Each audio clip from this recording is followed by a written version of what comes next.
de alguna manera estamos en el momento mismo pues del conteo de votos que ya finalizó ayer, pero que todavía no se proclama en propiedad de presidente de la República. En el Instituto de Estudios Políticos de la Universidad de Antioquia, con el apoyo de la Red de Estudios Latinoamericanos de Medellín y Antioquia, agradecen la conexión a la conversación Elecciones Presidenciales en Perú. Ese es el quinto evento que se realiza con esta red. La red está integrada por las universidades más importantes de la ciudad de Medellín, como son la Universidad de Medellín, la Universidad de AFI, la Universidad Pontificia Bolivariana, la Universidad Nacional, sede de Medellín, la Universidad de Antioquia, y tiene participantes de nivel internacional ubicados en varios lugares del continente. Saludamos especialmente a los integrantes de la red y a las personas que participan hoy en la conversación por YouTube, directamente en el enlace de Zoom, desde los distintos países de procedencia.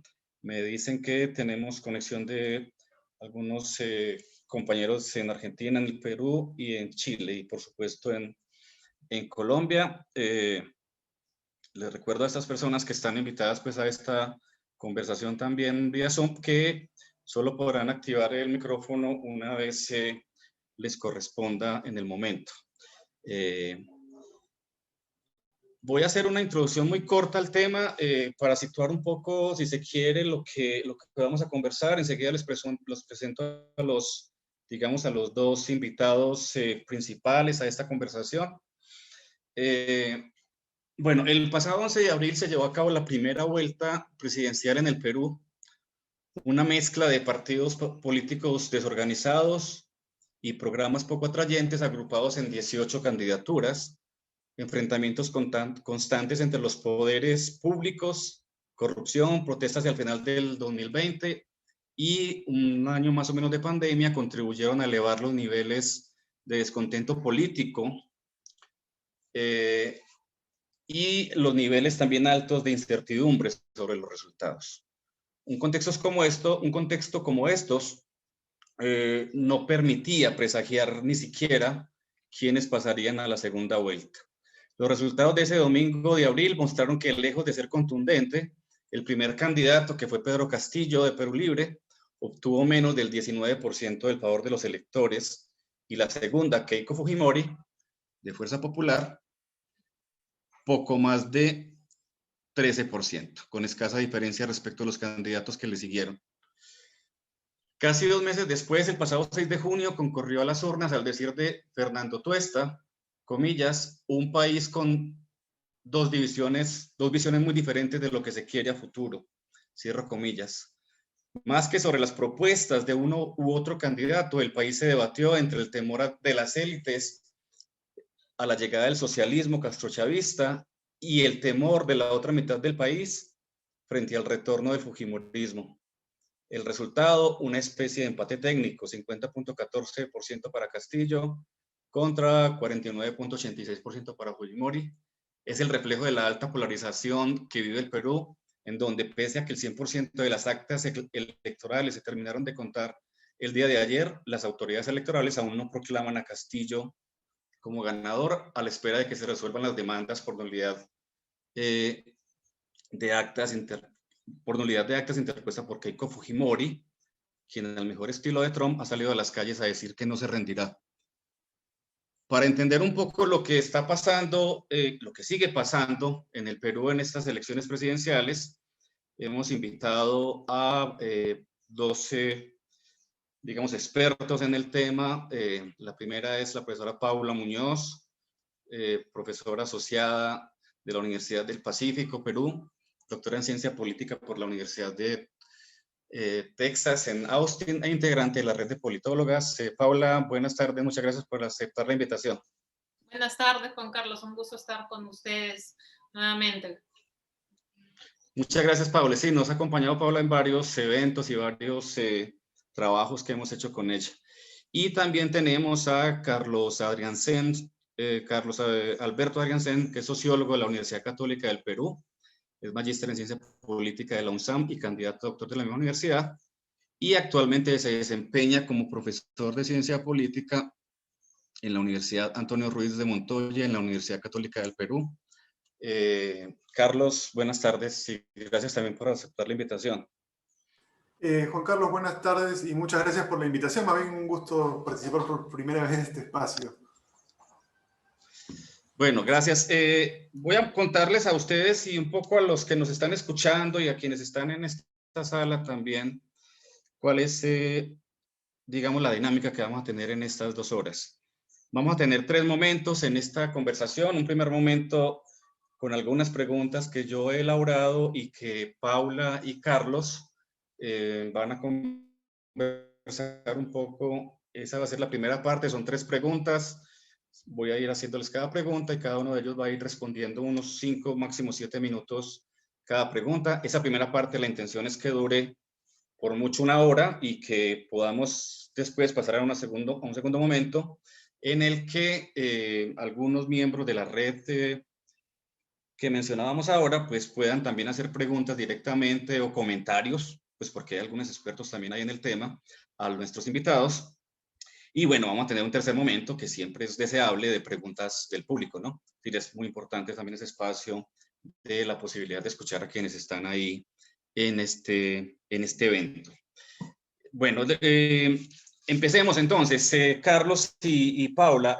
La primera pregunta, voy a hacer un contexto muy breve de la pregunta y luego la formulo, ¿no? Hay unos antecedentes importantes, ustedes seguramente conocerán más de este tema que yo. Hay unos antecedentes muy importantes para entender, digamos, la dinámica político-partidista del Perú. Yo menciono como 3 asuntos que son de largo, mediano y tal vez de corto plazo el tercero. El primero tiene que ver, el de largo plazo tiene que ver con lo que en su momento Martín Tanaka y otros politólogos llamaran el desplome del sistema de partidos peruano a principios de la década de los 90, ¿no? Perú fue el primer país de los países andinos en donde eso sucedió y en ese momento era la excepción, ¿sí? Después eso tuvo un efecto en otros países como Venezuela, Bolivia, Ecuador, y el único país que resultó siendo a lo último la excepción es Colombia, ¿no? Que no ha logrado, pues, o donde no se ha dado un desplome tal del sistema de partidos. Primero, ese tema del sistema de partidos que lleva aparejado también, digamos, una suerte de democracia sin partidos y sobre todo partidos desorganizados en general o con poca organicidad interna. El segundo asunto que menciono digamos, de mediano plazo es el tema del enfrentamiento de poderes vividos en los últimos años en el Perú, cuyo capítulo más reciente tal vez es la investigación del caso Lavallato, que ha tenido consecuencias en esta elección y donde han estado involucrados una buena cantidad, pues, de los candidatos que estaban allí y de las personas o de otras personas que de alguna manera acuñaban o respaldaban esas candidaturas. Y el tercer asunto, digamos más de corto plazo, pero que creo que tiene incidencia directa en las elecciones, yo mencionaría 2 cosas muy rápidas. Una, el tema de las protestas sociales a final de el año pasado en el Perú, tal vez hacia octubre, que fueron protestas sociales también importantes, y de por medio todo el tema de la pandemia, ¿no? Que también trae consecuencias, digo, a la forma de hacer las campañas, etcétera. Un poco en ese marco que he descrito, la pregunta para Carlos y para Paula es, digamos, con esos antecedentes, ¿qué podemos decir? ¿Cuál es la novedad o cuáles son las novedades más importantes de la campaña actual en el Perú? Es decir, ¿por qué puede ser específica o no esta campaña? ¿Y cuáles son los elementos que ustedes creen más importantes para decirlo? No sé quién quiere comenzar. Paula, sí, señorita, así te precede a ti. Como prefieran, en realidad me da lo mismo. Como usted. ¿Sí? ¿Empiezo yo? Sí, dale. Ya. Dale, Paula. A ver, en realidad, Juan Carlos ya nos ha hecho, bueno, yo siento que lo escucho y que ya nos ha hecho parte del análisis y me he quedado pensando, bueno, ¿qué vamos a decir? No sé tú, pero yo creo que está muy bien, Juan Carlos, porque es parte de una discusión de todo lo que hay y un poco tal vez la pregunta es sobre los pesos, o qué importa más, ¿no? Porque definitivamente, obviamente hay factores como lo de el colapso del sistema de partidos y la no reconstrucción partidaria, ¿no? De tener por muchos años desde la transición democrática una democracia que no llega a realizar nuevas opciones y que son partidos muy precarios. Ese más bien es una constante. Yo no diría que es algo que explica, sino que es el trasfondo institucional, ¿no? Obviamente hay un factor a mediano plazo que coincido contigo, que es el enfrentamiento de poderes, esta crisis política. Pero yo diría que, bueno, en mi análisis, ¿qué es lo nuevo? O sea, o qué es lo nuevo que puede explicar mejor el contexto en el cual empieza la campaña y que de alguna manera nos va preparando el camino de una elección muy incierta, ¿no? Que además creo que eso lo podemos discutir después, como que hay una diferencia entre la primera y la segunda vuelta muy clara, ¿no? Una primera vuelta de indiferencia total, ¿no? De rechazo, como que sin candidato, ningún candidato entusiasma, y de pronto la segunda vuelta es todo lo contrario, el país se divide, el país se polariza, ¿no? Entonces es como una contradicción en sí misma, ¿no? En tan poco tiempo, ¿no? O sea, el tiempo social ha cambiado mucho, se ha acelerado mucho desde la segunda vuelta, ¿no?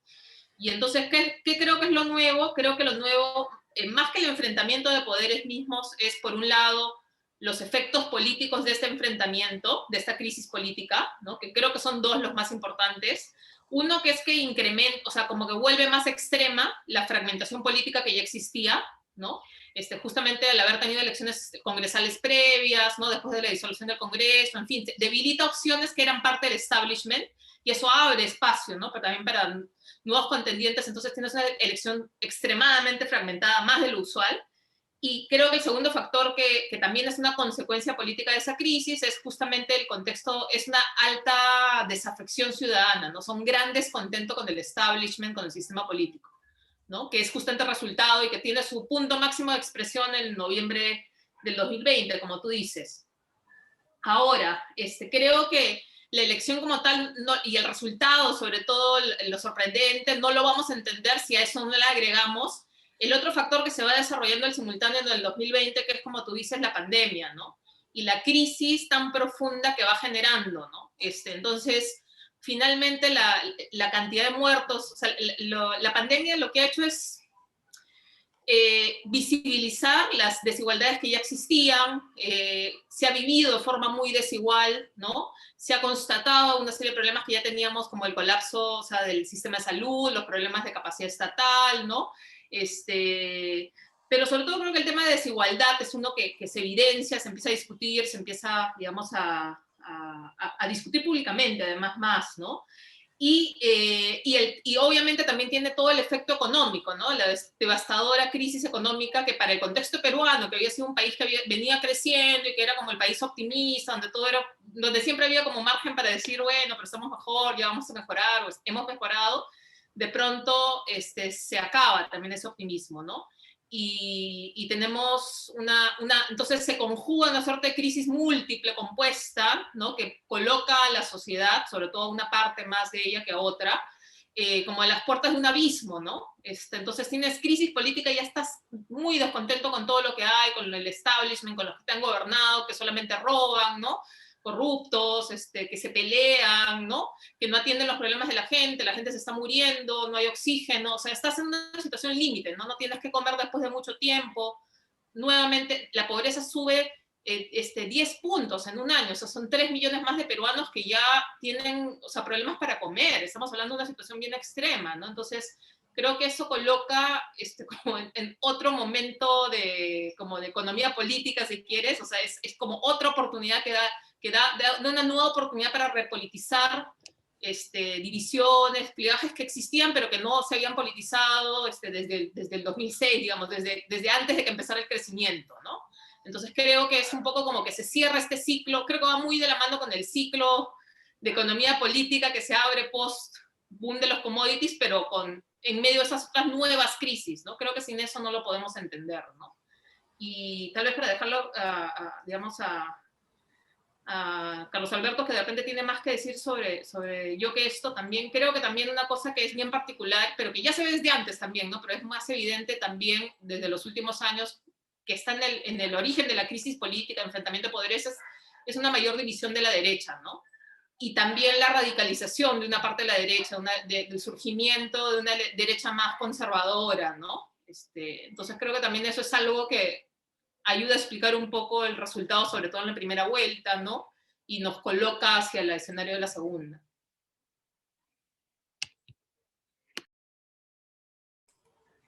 Bueno, gracias, Juan, Paula.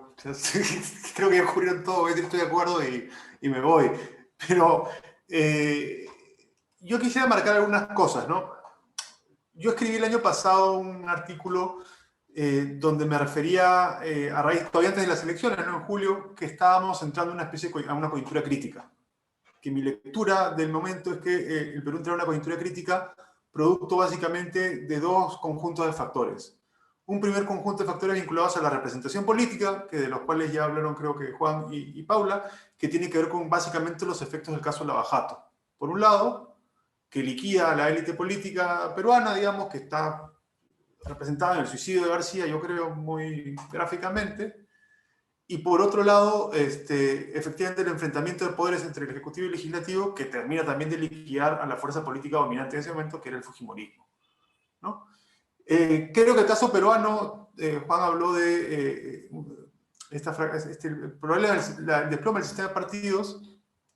Yo diría que el Perú es la prueba de que en realidad las cosas con el tiempo no mejoran, sino que a veces se pudren, ¿no? Entonces, el sistema de partidos no se ha consolidado, ¿no? Nunca llegó a madurar. Directamente se pudrió antes de poder madurar, ¿no? Entonces, produjimos un conjunto de liderazgos políticos a partir del año 2001. Esos liderazgos producen partidos políticos de corte personalista. Esos partidos de corte personalista nunca terminan de consolidarse, y cuando los liderazgos políticos pierden competitividad política, desaparecen esos partidos, ¿no? Entonces, tenemos una primera parte de la crisis que está vinculada al problema de la representación. Y una segunda parte de la crisis yo creo que está vinculada al punto del Estado y sus capacidades, ¿no? Que no es un problema de ahora, no es un problema de hace 10 años, sino hace 100 años probablemente, pero que yo creo que ha quedado muy visiblemente patente en estos últimos años. ¿Por qué?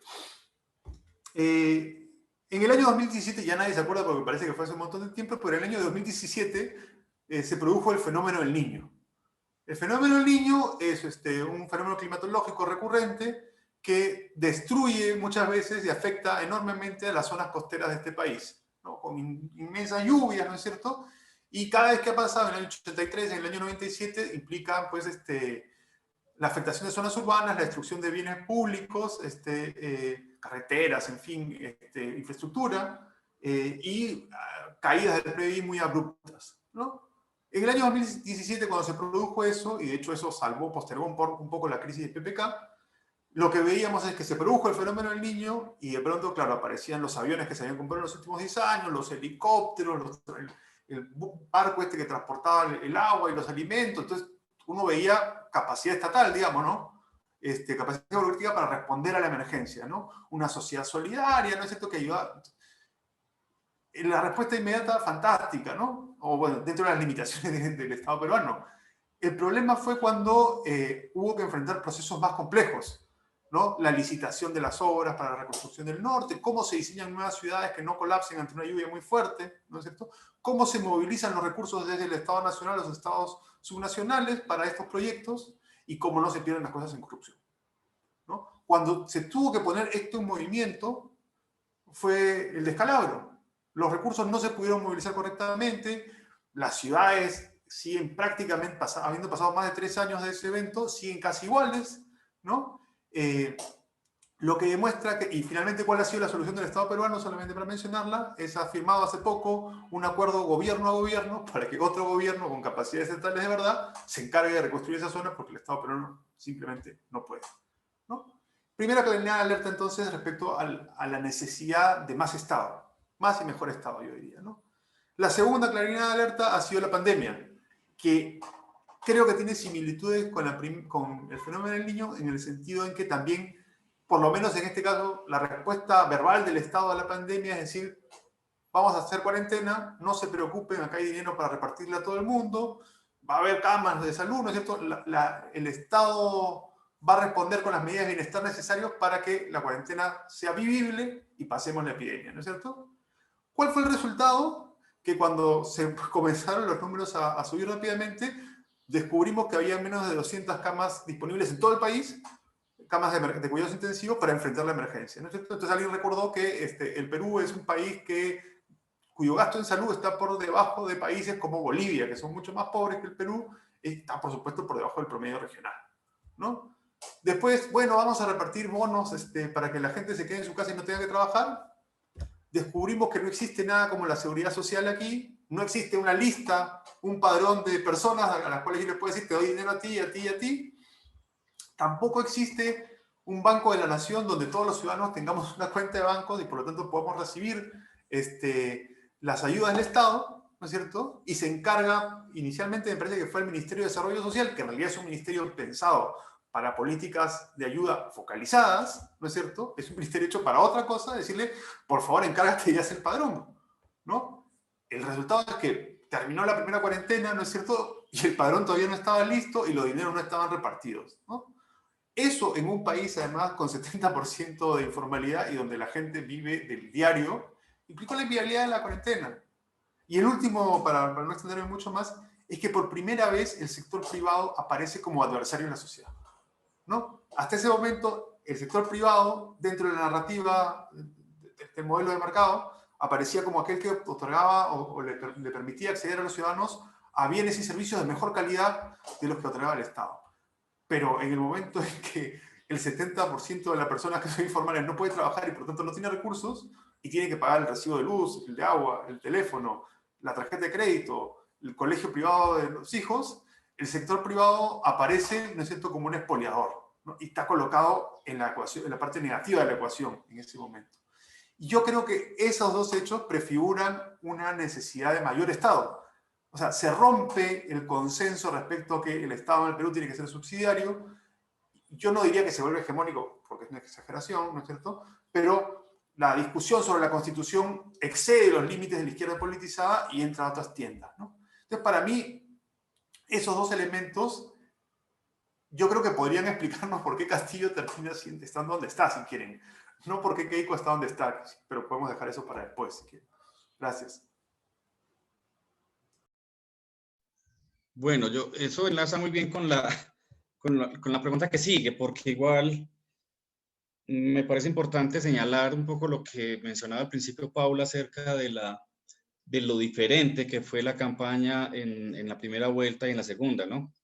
Pues obviamente teníamos 18 candidatos con partidos grandes, medianos, pequeñitos, y con muy poco, digamos, fervor entre los electores frente a ellos.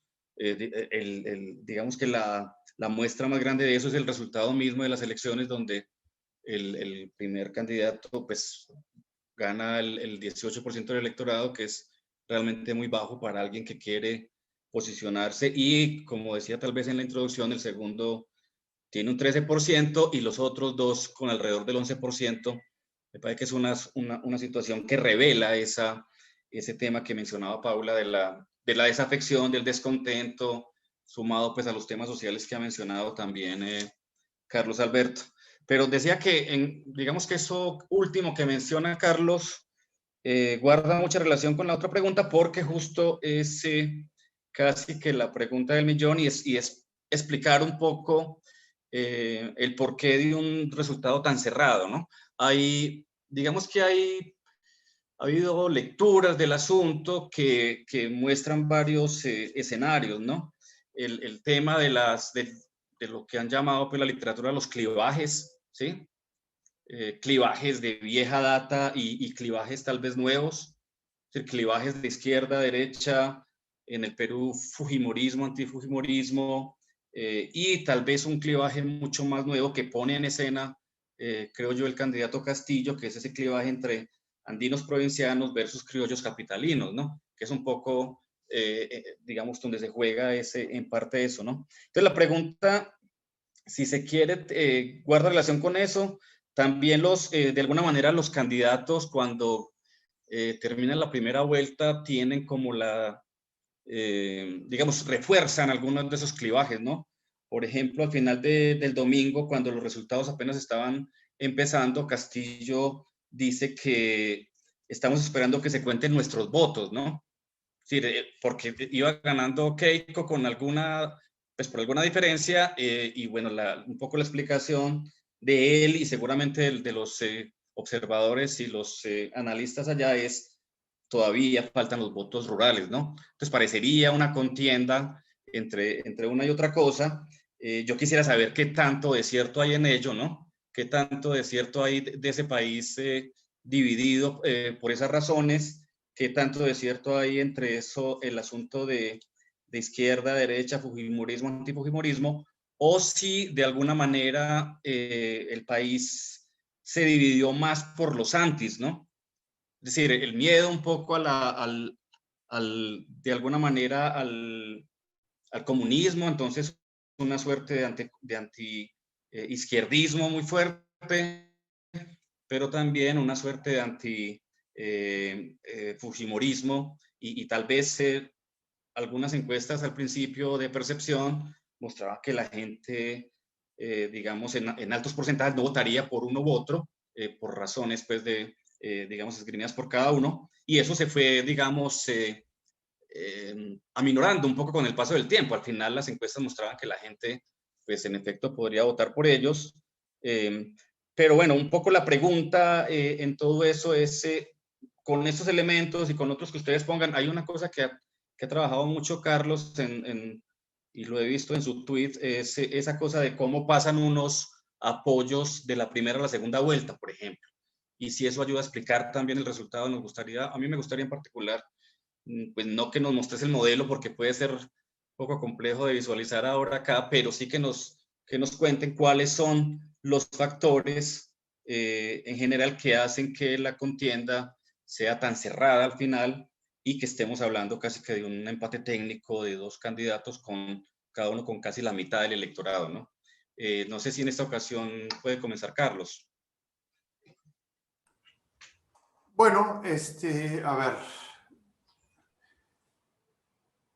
Yo creo que en un contexto de alta fragmentación como el que se vivía y poca emoción, yo creo que se vivía durante el verano, el verano hace unos meses ya, el pase del fujimorismo, yo no diría de Castillo, pero del candidato que encarna el cambio en el Perú, para ponerlo un poco más abstracto, son el paso de dos minorías intensas en el país, ¿no? O sea, el fujimorismo es una minoría intensa, fue una mayoría, o sea, hay que recordar que el fujimorismo en el año 2016 obtuvo 40% de los votos en la primera vuelta, ¿no? Por lo tanto, luego del desastre que significó su paso por el Congreso entre el 2016 y el 2019, su respaldo ha decrecido hasta el 13% de ahora, digamos, ¿no?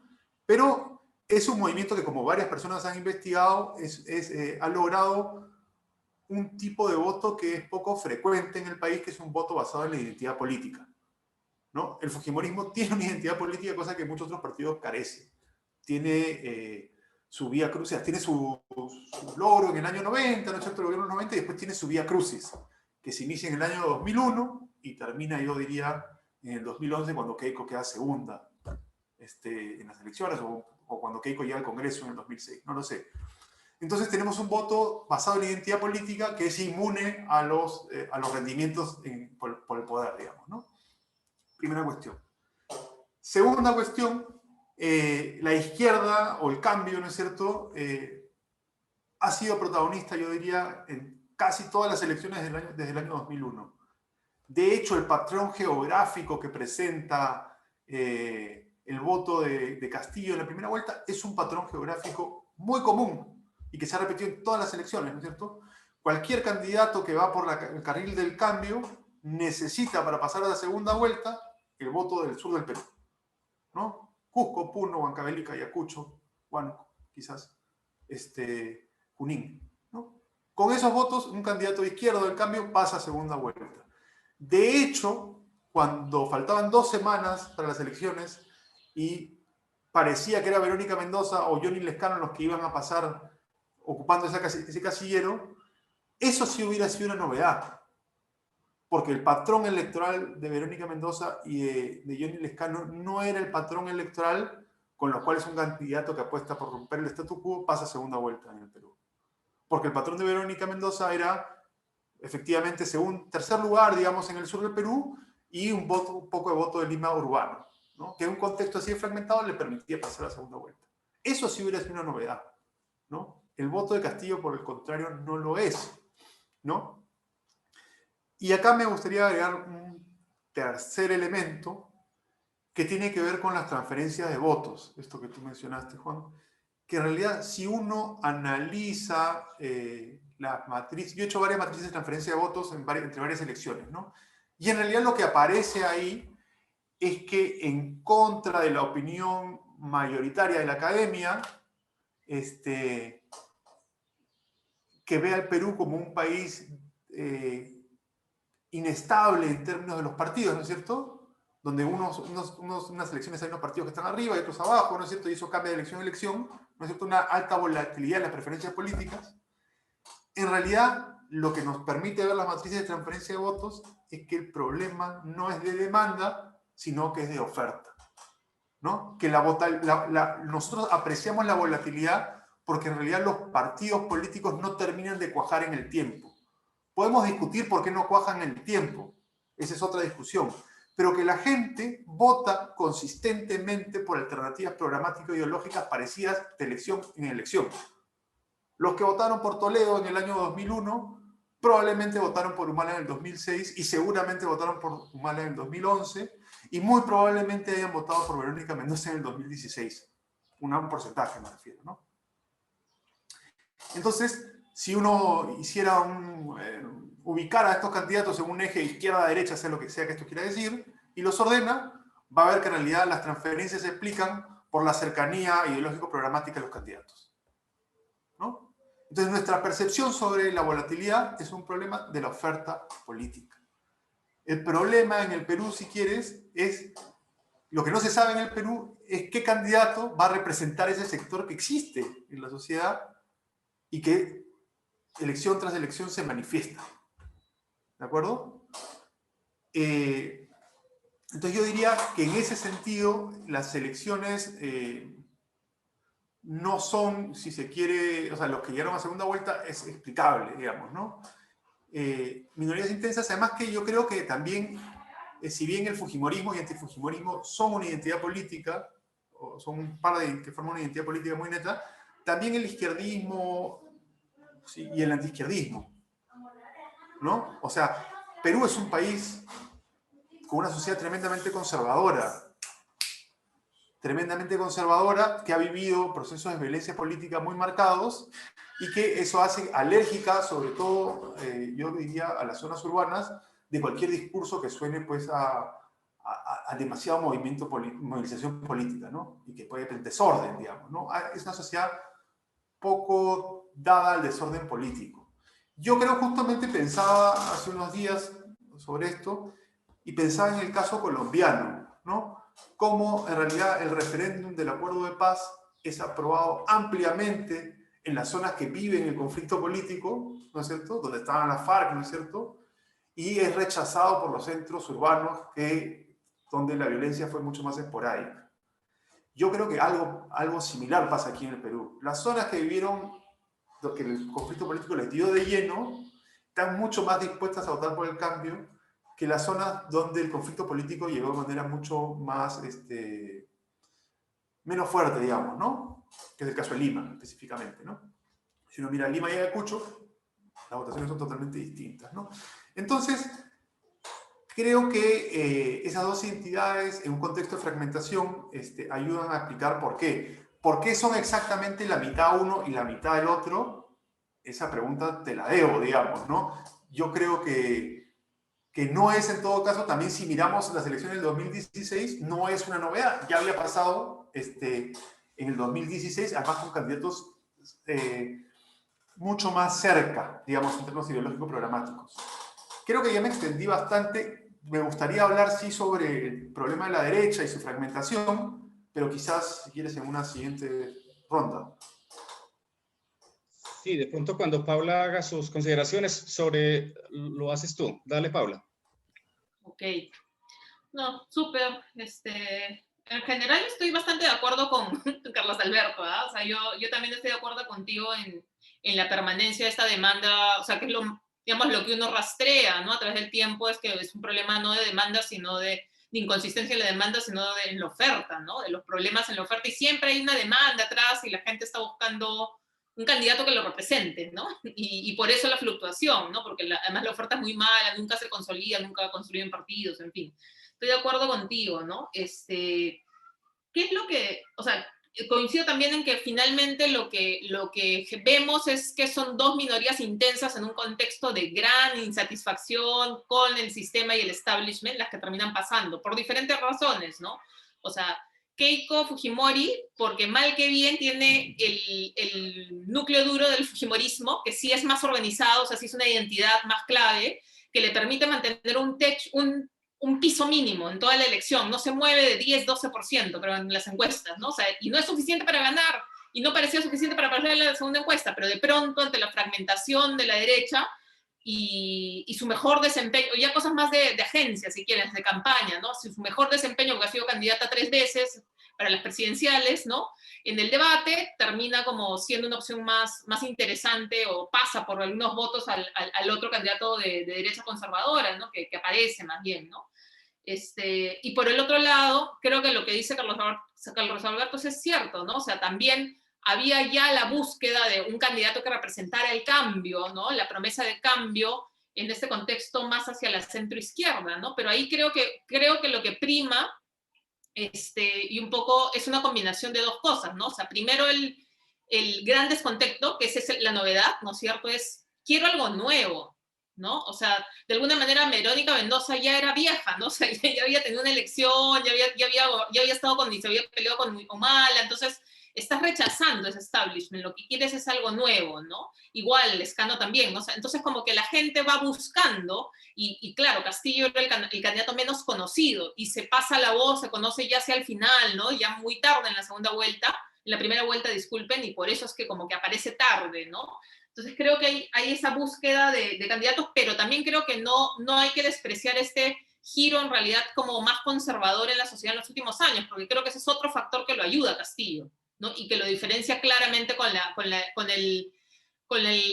la propuesta más progresista en temas morales de Mendoza, que más bien es lo que revienta, ¿no? Porque si no, ofrecen lo mismo, ¿no? O sea, ofrecen lo mismo, ofrecen la nueva constitución, ofrecen el cambio, pero este cambio, primero que Castillo refuerza el tema de la familia, los valores, no a la ideología de género, ¿no? Que eso es clave para un montón de gente en zonas, sobre todo más del interior del país, y en zonas populares, ¿no? Que hay un rechazo muy grande al tema de la politización de los temas de género y LGTB en el país, ¿no? Y por otro lado, que resulta más creíble la propuesta de cambio de un candidato que no solamente es outsider, no se viene de afuera, no es parte del establishment, sino que además hay el factor identitario, ¿no? Se parece más a uno, viene de verdad de abajo, ¿no? O sea, sabe lo que el pueblo sufre, entonces resulta más creíble. O sea, yo le voy a creer a él porque él come como nosotros, sabe lo que cuesta, o sea, la ha sufrido, vive todavía con nosotros, ¿no? Porque eso es algo súper importante, ¿no? O sea, creo que esa imagen al final de la primera vuelta, cuando él recibe el desayuno, estos desayunos electorales, cuando es su desayuno en medio y le da de comer a sus gallinitas y todo, son imágenes muy potentes, ¿no? Entonces, cuando sale la primera encuesta postelectoral o sea, después de la primera vuelta, el resultado es sorprendente, ¿no? O sea, digamos, de pronto es un bloque de 42, más o menos 40-42% de la población que ya planea votar por Castillo, ¿no? De plano. Y lo impresionante es que durante toda la segunda vuelta ese piso se mantiene, ¿no? Entonces, lo que tú ves es que, y yo dije eso en un evento, ¿no? Cuando me preguntaron, o sea, ¿qué va a pasar? Yo dije, o sea, estructuralmente está servido para que Castillo gane. O sea, de verdad, ya tenemos un ganador, no solamente porque está primero en las encuestas, sino porque de verdad está situado, ¿no? Para que él gane, no tanto por él, su propuesta, sino por las condiciones, ¿no? Por esta crisis múltiple, por la desesperación de la gente, por ese pedido de cambio, ¿no? Entonces, no es imposible que Fujimori gane, pero va a costar, ¿no? Va a tener que chambear un montón, ¿no? O sea, el antivoto, todo lo que sabemos, ¿no? Y ya, ¿por qué la campaña termina siendo tan ajustada? Yo creo que es precisamente por los temas que se politizan en la campaña, ¿no? Obviamente el gran tema que termina siendo politizado es cambio de modelo, no cambio de modelo, ¿no es cierto? Castillo con un discurso mucho más populista también, ¿no es cierto? Y ahí es donde apela, moviliza estos factores que ya están ahí, que yo creo que no son novedad, o sea, ahí te contradeciría Juan Carlos, no es novedad, lo de provinciano versus Lima, siempre viene un poco en combo en este voto que, digamos, geográfico al que se refiere Carlos Alberto. No es puramente un voto ideológico, problemático de izquierda, de derecha, sino que siempre está compuesto por este elemento también de los integrados versus los no integrados, los del interior versus, ¿no?, los limeños, la élite, el centralismo. Entonces siempre está medio mezclado, ¿no? No termina de ser del todo, o sea, no termina de ser clivajes como limpios, entre comillas, ¿no? Entonces él juega, o sea, él politiza esos temas, con un discurso más populista, ¿no?, diciendo que él representa, o sea, el cambio a favor de ese pueblo, en contra de las élites corruptas, ¿no? Y del otro lado le responden, o sea, le responden de una forma que uno diría, no debes responder así, pero les resultó, que fue politizar el otro tema del otro tema que, como decía Carlos Alberto, también es bien potente en el país, que es el anti-izquierdismo, ¿no?, el anticomunismo, ¿no?, que también es un legado del propio fujimorismo, ¿no?, que digamos que viene también de los 90, ¿no? Y bueno, y viene de antes, ¿no? O sea, está en la historia del siglo XX peruano, ¿no? Pero se apela a esta campaña de miedo con un montón de noticias falsas, ¿no?, sobre todo lo que van a hacer los comunistas al llegar al poder. Literalmente llegan a poner en pánico a las clases medias y a la clase alta, ¿no es cierto? Y entonces terminan generando además este curso medio nacionalista, ¿no? Digamos, a favor digamos, de hay que detener esto porque acaba con la vida y con todo, ¿no? Con la propiedad, con la vida, con la democracia, ¿no? Finalmente, ¿no? Que se compren esto. Entonces, lo increíble para mí fue que esto le resultó, ¿no? O sea, yo en un momento dije, de repente no le va a resultar, en ese evento dije, yo creo que el antifujimorismo es mayor que el antiizquierdismo.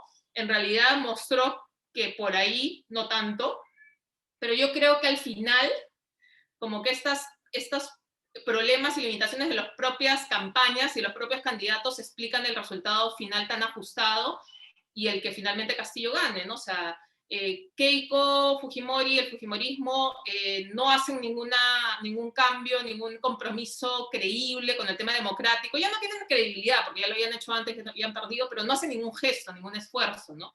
Trae a la vieja guardia, los pone ahí al centro, ¿no? Entonces, como que termina atizando el antifujimorismo, ¿no? Finalmente, yo creo que de ahí hubiera podido sacar algunos votos, más votos, para un margen mayor y para poder ganar de clases, o sea, de antifujimoristas más clase medieros que le tenían también miedo por la incertidumbre que creaba Castillo, que ese es el otro elemento, ¿no? O sea, el otro elemento es, para mí lo impresionante es cómo Castillo gana a pesar de Castillo, a pesar de las limitaciones impresionantes de su campaña, de su candidatura, ¿no?, de todos los errores, o sea, de la improvisación que uno ve, de la falta de propuestas claras, inconsistencias, falta de un equipo técnico. O sea, la performance del debate de equipos técnicos fue, o sea, eso ya queda para el futuro, ¿no? O sea, fue terrible, ¿no? Entonces, si a pesar de todo gana y no se mueve ese piso, es porque hay algo más atrás, ¿no?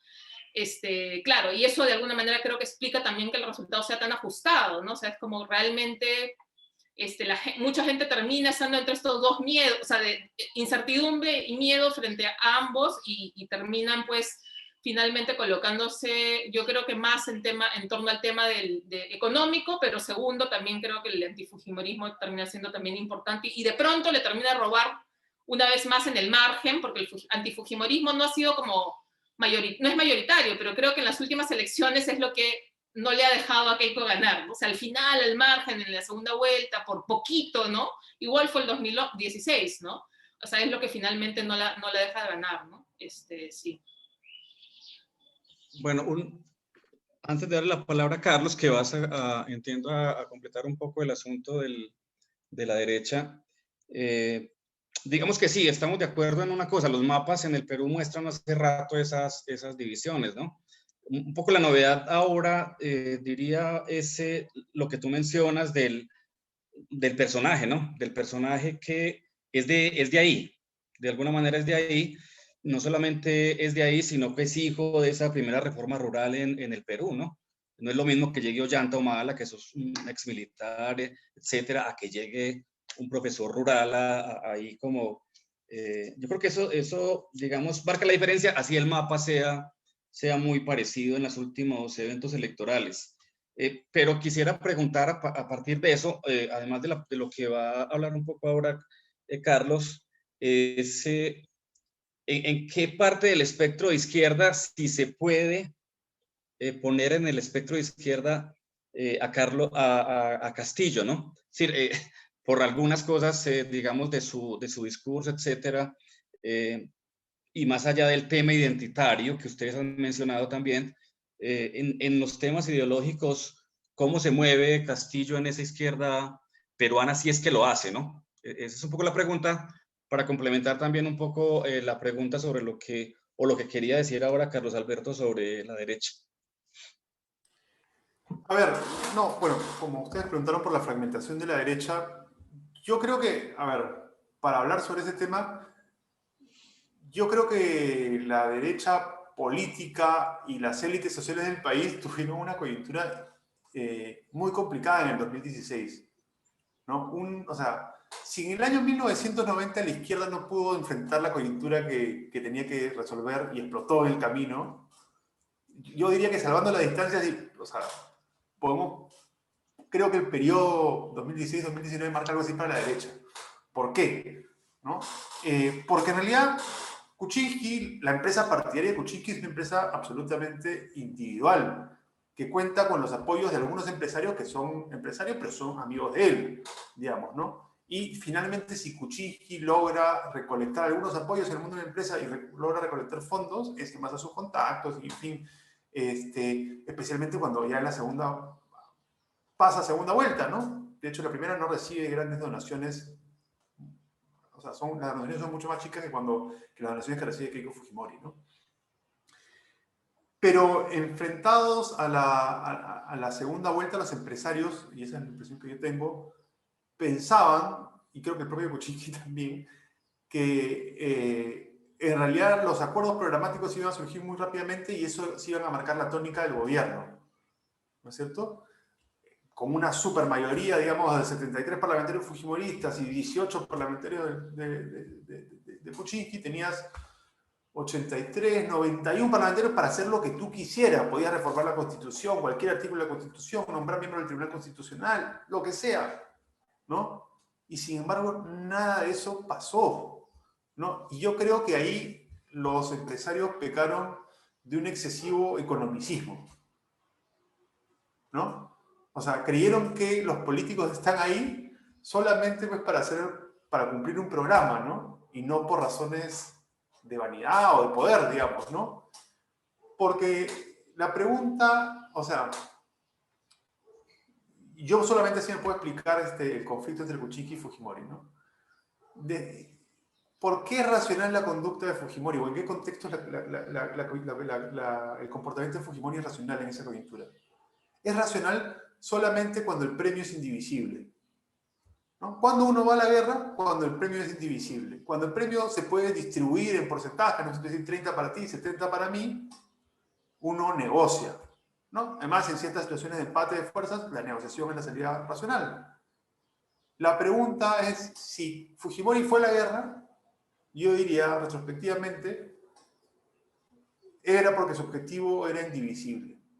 Y su objetivo indivisible era la silla de presidente. No hay dos sillas de presidente, no puedes partir por la mitad la silla de presidente, ¿no? Y ese era un hecho que los empresarios no entendieron nunca y sobre el cual no pudieron resolver, porque los empresarios sabían que en realidad la alternativa a largo plazo de ellos, la alternativa política a largo plazo de ellos, era el fujimorismo, porque es una organización política mucho más sólida y con mucho más ocupación del territorio y más ambición de poder. Lo de Kuczynski era una experiencia que en el mejor de los casos iba a durar los 5 años y después iba a acabar, ¿no? Entonces, ¿cómo jugar a tu opción de largo plazo y la de corto plazo cuando son incompatibles? Es un dilema que no pudieron resolver y se ahogaron con ese dilema, ¿no? Primera cuestión. Segunda cuestión sobre la derecha y su radicalización. Es solamente una hipótesis, no tengo solamente algunas ideas al respecto, pero la aparición de la nueva, o sea, de esta derecha radicalizada, ¿no es cierto?, tipo trumpista, Bolsonaro, yo creo que tiene que ver con algo que leí en una lectura hace bastante tiempo que se llamaba el neoliberalismo interseccional, digamos, ¿no? ¿Y qué cosa quiere decir esto, no? Me parece que el ethos que propuso el neoliberalismo en los 90 se ha terminado como combustible de acción política. Es decir, esta idea del mercado como asignador de recursos y el individuo como centro de este universo ha perdido energía, ¿no? Y ha sido reemplazada más bien por formas identitarias mucho más, no quiero decirle premodernas, pero mucho más primarias, digamos, ¿no? La pertenencia religiosa, la pertenencia étnica, ¿no? Y al mismo tiempo ha vuelto a poner en el centro no al individuo, sino a la comunidad, otra vez, ¿no? Y esta vez, o sea, ¿cuál es el punto de contacto entre el neoliberalismo de los 90 y estas formas neoconservadoras? Es su desconfianza frente a la intervención estatal, ¿no? En uno viene el Estado a querer cambiarte el funcionamiento natural del mercado, y en el otro viene el Estado a querer reorganizar la sociedad y que haya dos papás, dos mamás, que pueda haber familias monoparentales, que los chicos puedan ser hombres, ser mujer. Entonces, nuevamente aparece la intervención del Estado, ¿no es cierto?, como punto de conexión entre ambas tradiciones, distorsionando el funcionamiento de cosas naturales en la sociedad, ¿no? Entonces yo creo que ya, o sea, finalmente el neoliberalismo ya existió, tiene rendimientos, uno puede sacar, o sea, mirar y decir, bueno, hizo bien esto y no hizo esto, cumplió esto y no cumplió aquello. Entonces el combustible político que podía ofrecer ya lo ofreció, y lo que más bien estamos viendo es otra forma de combustible político que tiene que ver con la comunidad, ¿no es cierto? Tiene que ver con valores tradicionales, ¿no es cierto?, como fundamento y como actor privilegiado en la derecha. Y eso expresa, por ejemplo, la subida de López Aliaga, que es también al mismo tiempo un empresario, hay que decirlo, ¿no?, al igual que Kuczynski. Y como adecuadamente muestra William Barr en su texto sobre Corporative Parties, ¿no es cierto?, y en América Latina los empresarios se han vuelto fundamentales a la hora de generar partidos porque resuelven problemas de acción colectiva. Ante la ausencia de organizaciones en la sociedad civil capaces de superar los dilemas de acción colectiva que supone la formación de partidos, los empresarios, con los recursos que tienen, pueden resolver esos problemas sin coordinar con nadie, ¿no? Y ahí está López Aliaga para demostrarlo, ¿no? Eso sobre la derecha. Sobre la izquierda, ¿qué es lo que podría decir, no? Yo diría dos cosas, ¿no? Cuando hice mis matrices de transferencia, una de las cosas que apareció, que fue el único movimiento raro en este argumento que he desarrollado, es un movimiento, un trasvase de votos que eran algo así como el 30%, si mal no recuerdo, de los votos de Ollanta Humala del 2011, se fueron para Keiko en el 2016. Ahí ya no pega la explicación, ¿no es cierto? O sea, programáticamente no son las alternativas más cercanas. Pero si uno mira esto mismo y le da una vuelta, y ya no lo mira desde el eje izquierda-derecha, sino orden, jerarquía versus desorden o más cosas más pluralistas o menos autoritarias, ahí sí aparecen Fujimori y Humala más próximos, ¿no? Entonces yo creo que en la izquierda conviven sectores sociales donde el orden jerárquico, ¿no es cierto?, es pieza fundamental a la hora de pensar su voto, y que al mismo tiempo quieren más Estado, ¿no es cierto?, más integración del Estado, más derechos, pero que tienen una idea mucho más jerárquica y mucho más tradicional de la organización social, con sectores que pueden ser más cosmopolitas y más liberales en términos de orden social, ¿no? Humala logra juntarlos, Verónica Mendoza logra juntarlos un poco menos en el 2016, y Castillo los vuelve a juntar no en la primera vuelta, sino en la segunda vuelta, ¿no? Entonces tenemos esas dos tradiciones, yo creo, esos dos tipos de elector en la izquierda peruana, ¿no? Probablemente uno sea más urbano y el otro más rural, o uno un poco más clase mediero y otro más sector popular. Yo diría que intuitivamente es razonable pensarlo, ¿no? Pero no tengo pruebas sólidas. Diría eso. Paula, ¿tú quieres agregar algo más sobre este punto? No, creo que está bien, ¿no? O sea, en realidad no. sea, estoy de acuerdo. O sea, ¿no? Y también, se ha discutido sin ver necesariamente pruebas como datos empíricos necesariamente antes, ¿no? Creo que Alberto Vergara lo discutió en su voto, en el libro que escribió sobre el voto por Humala, ¿no? En el 2006. Creo que David Sulmón también ha trabajado un poco estas discusiones, estos temas, ¿no? Entonces, pero sí estoy de acuerdo con Carlos Alberto, ¿no? Hay el voto en Perú, digamos, en ningún sitio, ¿no? Pero no es unidimensional, ¿no? Hay muchas cosas que se juntan, se superponen, ¿no? Entonces, no es una sola cosa la que explica las preferencias, ¿no? De una población que electoralmente que también es bastante diversa, ¿no? Sí, quizás Bien. una sola cosa ahí, en la tesis de David Sulmón, en realidad David compara el comportamiento electoral en varios países, de hecho, ¿no?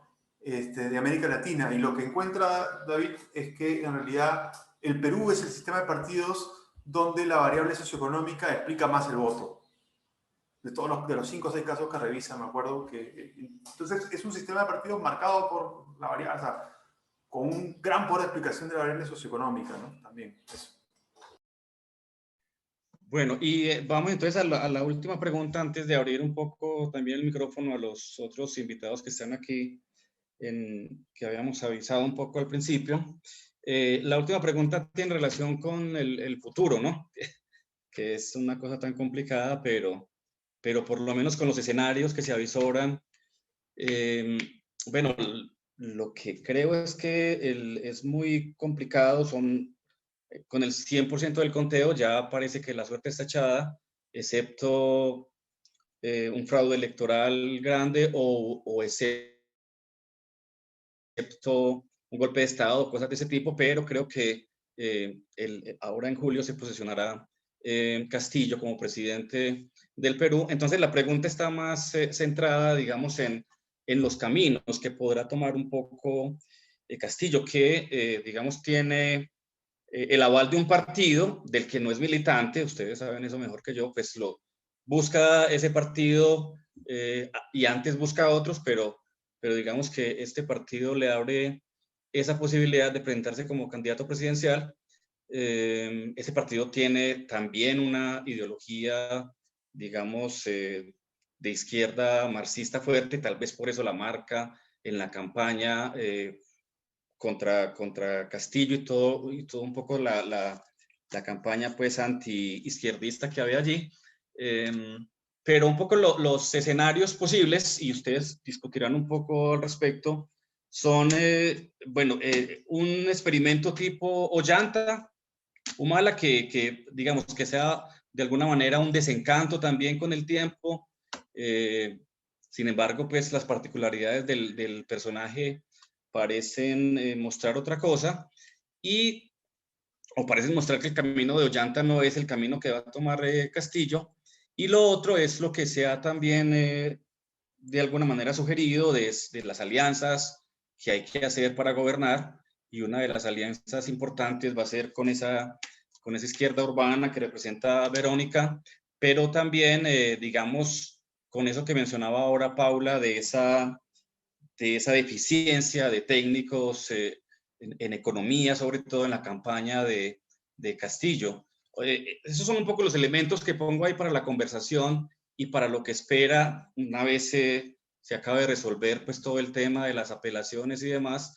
En el gobierno de Castillo, ¿cuál es un poco qué le espera al Perú con un gobierno de Castillo? ¿Cuáles son los escenarios que ustedes prevén allí? Paula. A ver, es una pregunta, esta es la parte más complicada siempre a mí, porque finalmente yo siento que algunos estamos así como especulando mucho, ¿no? Porque nos faltan todavía muchas piezas de información, ¿no? Y eso tiene que ver en realidad con lo difícil que hacer predicciones en cualquier caso, pero más en un contexto con el peruano, donde justamente no tienes, pues, organizaciones partidarias, identidades legales, ¿no? O sea, de identificación legal, entonces no puedes hacer previsión con claridad de alianza, de duración de las alianzas, ¿no? Entonces es como difícil y entonces todo lo que voy a decir siempre está en condicional y en tono de pregunta en realidad, ¿no? Entonces, creo que antes de llegar a escenarios posibles de gobierno, yo creo que ahorita estamos en un momento de mucha incertidumbre de ver qué va a pasar, ¿no? Justamente o sea, ¿qué va a pasar de aquí a que se proclamen los resultados, ¿no? El contexto de polarización política es muy grande, ¿no? O sea, muy, muy grande. Realmente ha llegado al nivel de la sociedad. O sea, Perú no era uno de los países que estaba polarizado y de pronto lo es. Creo que el nivel de, digamos, de miedo, de pánico, diría yo, en las élites peruanas, en las élites sociales y empresariales es real. O sea, realmente no creo que sea solamente estrategia política, sino que hay mucho temor, ¿no? Y esto está llevando a que pueda ser utilizado, politizado hábilmente por el fujimorismo, ¿no? Por Fuerza Popular, que está planteando una estrategia desde antes, ya la había preparado, ¿no? En parte, ¿no? Para tratar de deslegitimar el proceso electoral, a las autoridades electorales primero y ahora el proceso, ¿no? Y está cuestionando los resultados de las elecciones, ¿no? Entonces, aparentemente todo indica que no va a ser exitoso, ¿no? Pero un poco la pregunta es qué puede pasar en esta espera, ¿no? Si un poco los ánimos se pueden desbordar, si se puede llegar a movilizar la calle, ¿no? Desde el otro lado, sobre todo como una respuesta, si estos llamados a tocar los cuarteles, que también están haciendo reiteradamente, o a pedir nuevas elecciones, van a tener asidero o no, ¿no? Entonces creo que hay una pregunta y un rum rum y una angustia cotidiana que al menos yo vivo, hoy día pareciera que las cosas están un poquito más claras, pero hasta hace 2 días estaban como súper angustiantes. Esperemos que con el tiempo se vaya calmando y esto vaya siguiendo, digamos, y que en general las élites políticas de derecha y las élites sociales y económicas vayan aceptando, ¿no? Que perdieron. Porque evidentemente el conteo ahora sí al 100% ya lo indican. Perdieron por muy poco, pero perdieron, y que acepten la regla de la democracia básica, ¿no? Que es como aceptar que quien ganó de acuerdo a las reglas de juego tiene el derecho legítimo de gobernar aunque no nos guste, ¿no? Entonces, creo que habiendo salvado ese paso, que todavía es un poco incierto, ¿no? Cómo vamos a llegar a ese proceso, qué pase acá puede condicionar lo que viene luego, ¿no? Porque ese es un poco el temor, ¿no? O sea, de posibles escenarios, ¿no? O sea, creo que, digamos, en un sentido, creo que el escenario más probable sigue siendo, todavía ahí mi predicción sigue siendo la misma, más que un golpe o una intervención militar, espero, es más un problema de ingobernabilidad o de inestabilidad política, ¿no? Eso creo que sí sigue siendo altamente probable, ¿no? Que sigamos en un escenario donde se sigue con una confrontación de poderes y eventualmente eso puede resultar sea en una concentración de poder en ejecutivo. Me parece menos probable, más probable me parece que podrían terminar como vacando, en fin, a Castillo, ¿no? O sea, ¿por qué lo veo así? Va a ser bien, o sea, Castillo o sea, es un líder que ha emergido con este discurso populista, con mucha identificación del pueblo, ¿no? Digamos, en ese sentido es alguien más parecido, en ese sentido más parecido a Evo Morales, ¿no? Que viene más de abajo, del sindical, pero no tiene el más. O sea, no es un líder que nace de un movimiento, o sea, no es un movimiento que llega al poder.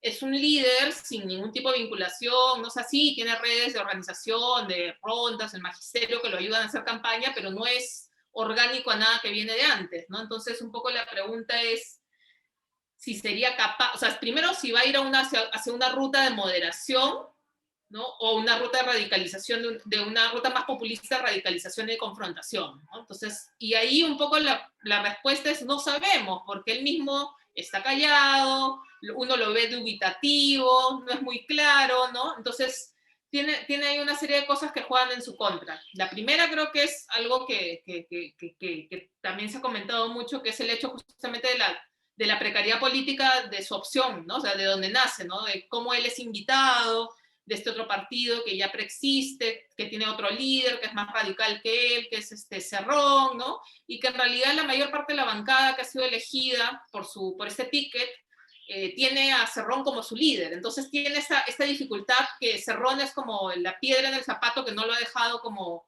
ganar credibilidad, ¿no? Moderarse también de alguna manera, como lo tiene ahí como un obstáculo, pero no puede romper, o sea, ha tratado de romper discursivamente, pero en la práctica tiene esta dificultad porque finalmente no se sabe muy bien cómo va a jugar la relación de mantener un apoyo mínimo en el Congreso, ¿no? O sea, si ya su propia bancada termina estando, o parte de esta, en contra de él, tendría una situación como ya, ¿no? Ya perdida, ¿no? Entonces es como, ¿cómo manejas esa tensión? No me queda muy claro, ¿no? Entonces, este sector es el que le está haciendo justamente, está boicoteando la posibilidad de que Castillo haga alianzas con otros sectores de la izquierda, un poco como tú decías, Juan Carlos, más urbanos, un poquito más moderados, que le presten técnicos. De hecho, esa mal performance en el debate técnico fue porque le cerraron la opción a muchos de estos invitados, ¿no? Con la carta, lo que yo escuché fue, no sé si Carlos Alberto tú has escuchado lo mismo, no, pero fue como que vetaron a cualquier técnico que fuera limeño, ¿no? O sea, si podías participar si no eras de Lima, ¿no? Entonces era como, ya, con eso te bajas, pues, a buena parte de los cuadros técnicos de la izquierda, ¿no? Entonces, un poco la pregunta, estos últimos días sí vemos una mayor presencia pública ¿no? de Pedro Frank y otros cuadros técnicos de la izquierda, pero un poco la pregunta siempre va a ser si van a seguir ahí, si van a tener como la coalición política va a ser lo suficientemente sólida como para que ellos permanezcan. Entonces la incertidumbre también sigue por ese lado, ¿no? Sigue también por el lado de si Cerrón efectivamente va a ir por esa ruta más negociada, más moderada, más amplia, o si va a querer radicalizarse, no ir digamos, a forzar un tema de, por ejemplo, no forzar un procedimiento, o sea, por fuera de los procedimientos, la discusión de la nueva constitución, de la asamblea. Obviamente ahí entraría una ruta de confrontación directa con el Congreso, ¿no? Que tiene una mayoría, o sea, tiene una mayoría también, podría ser endeble, pero que en ese tema se podría unir de derecha, ¿no? Entonces podría entrar una ruta de coalición. Pero incluso antes de eso podría pasar que no solamente el fujimorismo, si las élites políticas y sociales no aceptan su derrota, pueden también hacer un juego poco democrático, que es como tratar de sabotear desde un inicio al gobierno, ¿no? Es algo que hemos visto en otros contextos, en otros históricos, ¿no? Lo vimos en Chile en los 70, ¿no? O sea, puedes tratar de hacer que se cumpla la profecía, ¿no? O sea, y sabotear, ¿no? O sea, hacer difícil, ¿no? Y un último tema que creo que no lo hemos discutido, pero que conecta con una cosa con lo que planteaba Carlos Alberto al inicio digamos, de la demanda por más Estado. Yo creo que parte de la demanda y que también es un riesgo grande para Castillo es que hay unas grandes expectativas de la población sobre qué va a hacer, ¿no? No solamente sobre el tema de la convocatoria para una nueva constitución, sino que realmente su gestión implica un cambio, ¿no? Pero ahí, dilema, no tiene el aparato estatal de gestión capaz como para implementar esos cambios, ¿no es cierto? Tiene esa parte, tiene esa debilidad que partirían todos, ¿no? Pero a eso yo le sumo, creo, que es un problema que tiene, creo que la izquierda en general y Castillo en particular, uno lo ve, es que no entiende siquiera que tiene ese problema. Es que como no ha gobernado, no ha entrado nunca al Ejecutivo, no sabe lo complicado y lo limitado que es el aparato estatal peruano, y entonces parte de otro problema que podría tener es como de muchas expectativas muy altas que no se cumplen, ¿no? En términos de gestión de problemas urgentes relacionados con pandemia o con el manejo económico, ¿no? O sea, una serie de cosas que finalmente lo lleven digamos, a perder popularidad, que sería su gran apoyo político es el apoyo popular, ¿no es cierto? Entonces, si lo pierde rápido por ese sentido y no logra organizarlo, movilizarlo en las calles, o sea, ahí se queda como solo, ¿no? Entonces, veo así en general como que rutas hacia nuevas situaciones de inestabilidad, ¿no?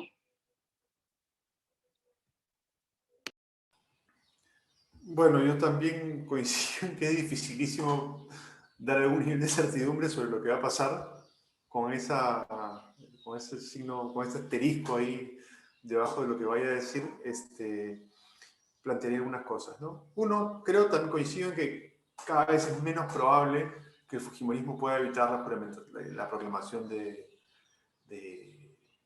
Castillo, ¿no? Hasta hace un par de días estaba bastante preocupado en que eso sucediera. Justo un poco antes de que entramos a esta conversación he visto la resolución del Jurado Nacional de Elecciones que señala que el periodo para admitir nulidades en las mesas fue el miércoles pasado y ahí acabó, con lo cual hasta el miércoles en la noche se admitieron algo así como 150 nulidades. Eso en términos de votos es menor a la diferencia que separa a Castillo de Fujimori, por lo tanto es matemáticamente imposible que Fujimori pase adelante, ¿no? Salvo que suceda algo. Entonces, diría que por ese lado tenemos más certidumbre de que Castillo por lo menos va a ser proclamado presidente. Eso mejora muchísimo sus posibilidades de que asuma efectivamente el 28 de julio. Tampoco se podría descartar que pase un escenario, pues ya hay periodistas que han dicho que hay que sacar a Sagasti de la presidencia y poner a otra persona ahí para que haga otras elecciones, ¿no? La derecha radicalizada puede optar por ese camino. Hasta ahora las Fuerzas Armadas han salido diciendo miren no, miren no, miren no. Y tampoco veo a los empresarios, metiéndose en ese plan, ¿no? Los empresarios han sido muy cuidadosos en decir que van a hablar con quien sea. Y ese creo que es un detalle que quizás no hemos discutido lo suficiente aquí. Hay dos elementos, yo creo, que van a marcar este año y el año que viene, ¿no? Uno obviamente es la pandemia, ¿no? Pero el otro es la reactivación económica. Y por lo que tengo entendido, estamos en una coyuntura bastante favorable, por lo menos para el Perú, ¿no? El precio de la libra de cobre está a 4.70, ¿no? En el mejor momento del boom de commodities, la libra de cobre estuvo a 3.80, casi $1 más por encima. Y eso supone miles de millones de dólares más al año en presupuesto y aumenta la presión tributaria sin mover nada, sin más impuestos, solo con el marco impositivo actual. Eso supone, yo diría fácil, 2-3 puntos más de presión tributaria.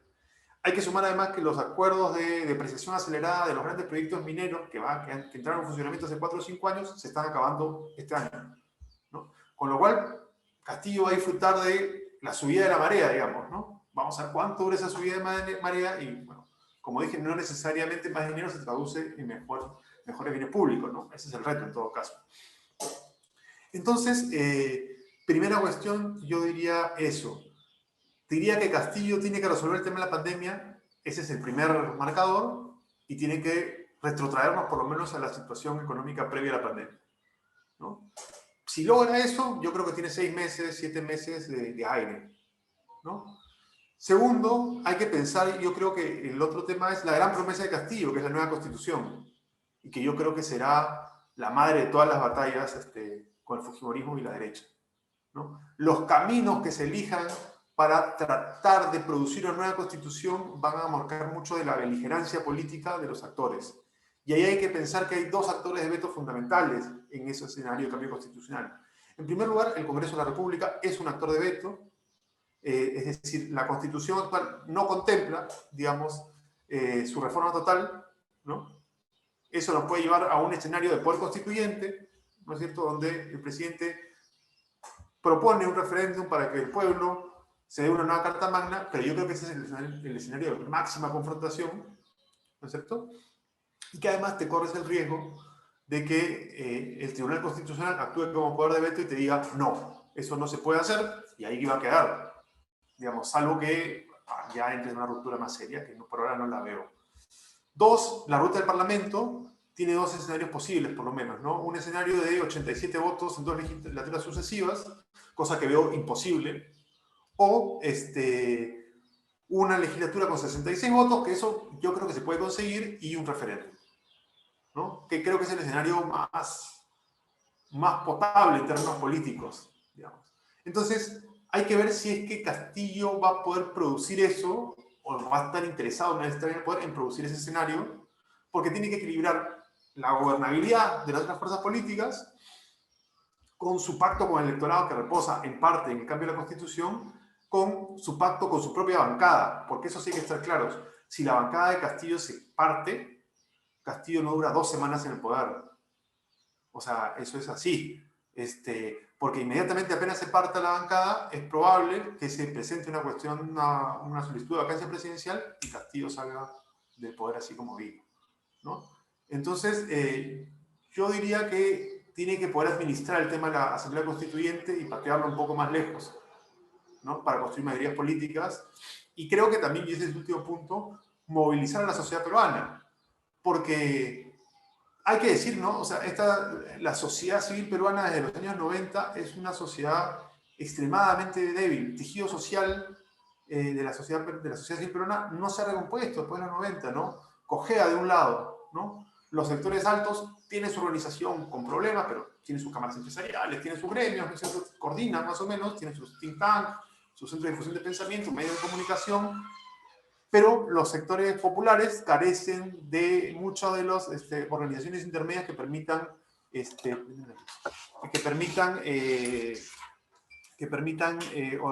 movilizarla, ¿no? Entonces creo que también una de las tareas desde el gobierno de Castillo es producir esa organización social, ¿no? Eso diría. Gracias. Bueno, gracias Carlos y Paula. Vamos como a la segunda parte de la conversación. Me llegaron dos preguntas al chat de esta, digamos, de esta sala, pero a mí me gustaría que directamente los profesores Juan Carlos Arenas y el profesor Manuel Alcántara, que fueron los que formularon la pregunta, las hicieran, pues también como para que conversemos un poco con Carlos, Alberto y con Paula. Profesor Manuel, buenas tardes, muchas gracias y tiene la palabra. ¿Qué tal? Bueno, buenas noches, son las 12:15 de la noche acá. Bueno, he disfrutado muchísimo de las charlas, muchísimas gracias, tanto Paula como Carlos Alberto, muchísimas gracias. No, mi pregunta es muy simple, ¿no? Es ¿cuánta gente necesita para empezar a funcionar el día 29 de julio? ¿Cuánta gente? Esa es la primera pregunta, porque la segunda pregunta ya va en la línea de lo que pregunta Juan Carlos, ¿no? ¿Y de dónde la va a sacar, no?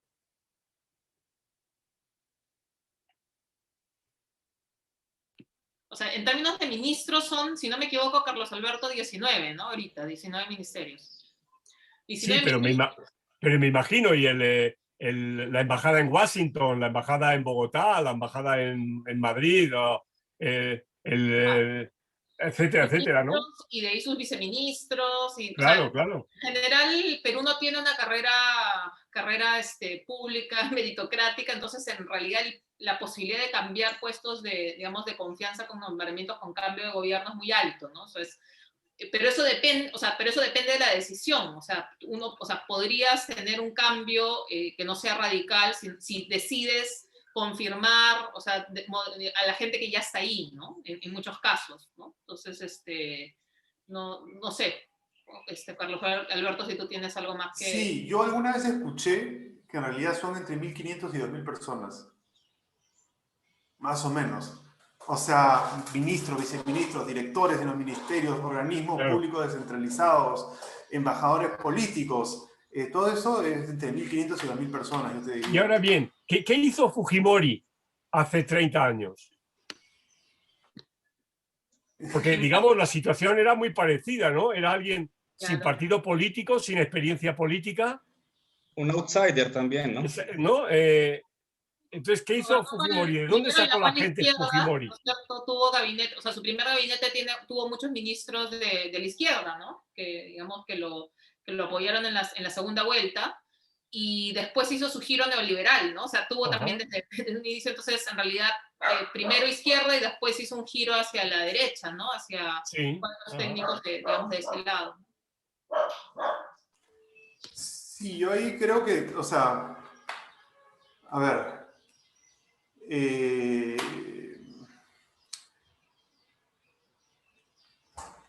creo que, o sea, una parte se va a llenar con la izquierda, o sea, Alberto Vergara cuando escribió este artículo, ¿no te acuerdas, Paula, que se llamaba A raíz de lo de Humala, ¿no es cierto? Que era cambio sin cambio, una cosa así se llamaba, ¿no? Alternancia sin alternativa. Esa ahí, así se llamaba el artículo de Alberto.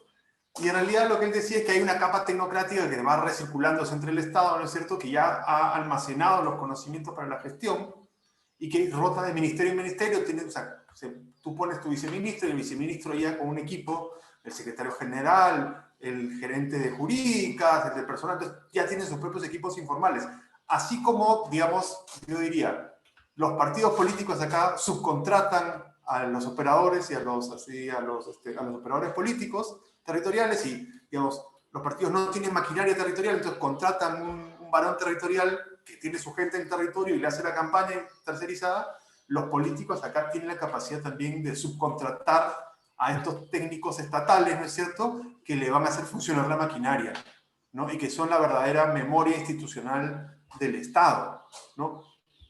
¿Cuánta de esa gente va a tener espacio en el gobierno de Castillo? Ya depende mucho de qué cosa quiere repetir y qué cosa no quiere hacer, ¿no? Porque en realidad, si apuesta por ser un Humala 2, las personas la vas a conseguir muy rápidamente. Si quieres hacer algo un poco distinto, ahí vas a tener que rascar un poco más en otros sitios, me parece, ¿no? Depende mucho de lo que decida. Bueno, gracias, profesor Manuel. El profesor Juan Carlos Arenas tenía también una pregunta como en esa dirección del tema de la gobernabilidad, un poco distinta a la de Manuel, pero creo que apunta a lo mismo. Y luego del profesor Arenas, Marcelo Cavarossi me ha pedido también la palabra para hacer un comentario en una dirección similar. Juan. Ok. No, primero agradecerle a Paula y a Carlos que nos hayan acompañado en esta conversación, que ha sido muy ilustrativa, pues que ha generado incluso pues muchas observaciones que se alejan un poco para el público de América Latina, como de los lugares comunes en los que normalmente se tiende a ubicar la situación de recomposición o de composición del gobierno peruano. Entonces, yo tengo dos preguntas en relación con esto de la configuración como del poder político a partir de estas elecciones. La primera tenía que ver con esa idea de, bueno, ¿cuál es el efecto sobre la gobernabilidad de esa carencia de equipo técnico? Pero incluso en el sentido de que existiendo eventualmente un sector técnico que ya tiene tradición en el funcionariado peruano, si no hay la posibilidad de que ellos mismos establezcan una estrategia de veto para el propio gobierno, como ha ocurrido pues como en algunos gobiernos de ciudades y de países en América Latina, que en tanto la alternativa que asciende al poder tiene ciertas características y sobre todo genera ciertos miedos. Una de las herramientas que tienen no solo los empresarios, sino también la burocracia y digamos, el funcionariado o la gente que tiene experiencia acumulada en ese terreno, es bloquearlo o tener como una actitud de veto frente al funcionamiento mismo de ese gobierno, porque incluso para ellos puede constituirse en una especie como de desprestigio que no querrán cargar en caso de que las cosas se pongan feas y tengan consecuencias perversas un poco en el ejercicio del gobierno, ¿no? Y la otra es ya con respecto al Congreso mismo, ¿no? Pues a la configuración del legislativo, también seguramente muy fragmentado. Si hay un reservorio en el que se pueda mover el gobierno para constituir esa base política que le permita, por un lado, conseguir personal político para llenar estos cargos, pero también hacer como una gestión de la propia sensación de gobernabilidad que debería constituir un gobierno iniciando, ¿no? Y una última pregunta que no escribí ahí, pero que me parece importante, es la relación que puede haber entre las posiciones conservadoras en ciertos temas sociales y de libertades del presidente Castillo y el apoyo o la reticencia que puede haber de algunos sectores sociales para apoyar digamos, la gestión gubernamental del presidente, y si ese también puede constituirse como en una fuente de conflictividad y de fracturas en el periodo que inicia de gobierno ahora el Perú. Muchas gracias de nuevo. Carlos y Paula, me da pena con ustedes, pero voy a añadir una pregunta más a todo ese ramillete de preguntas que hizo Juan, pero que tiene que ver con el tema de la gobernabilidad. Es una pregunta que llega del público. Voy a ir involucrándolas en la medida en que lo vea posible. Y es el tema de la gobernabilidad, pero no visto ya desde la maniobra que pueda tener Castillo en el Congreso y demás, sino el tema de las instituciones y los pesos y contrapesos en el Perú, cómo están para la llegada de Castillo, que es una pregunta de alguien que nos la hace llegar y que yo, por supuesto, se las traslado y que creo que puede tener que ver con esta ronda que ustedes van a responder. Y luego le damos la palabra al profesor Marcelo, que por ahí aparece en escena.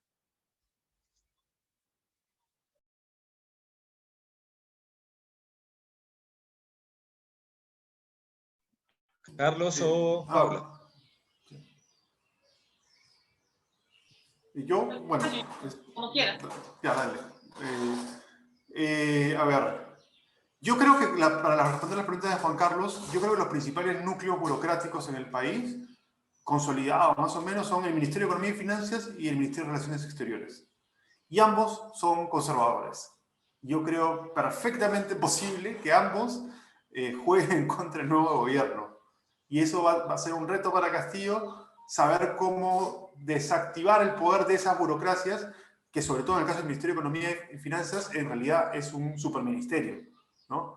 Porque tiene enormes prerrogativas en el manejo del presupuesto y la distribución del dinero, no solamente a nivel del Ejecutivo Nacional, sino también a nivel subnacional. En el caso de la Cancillería, el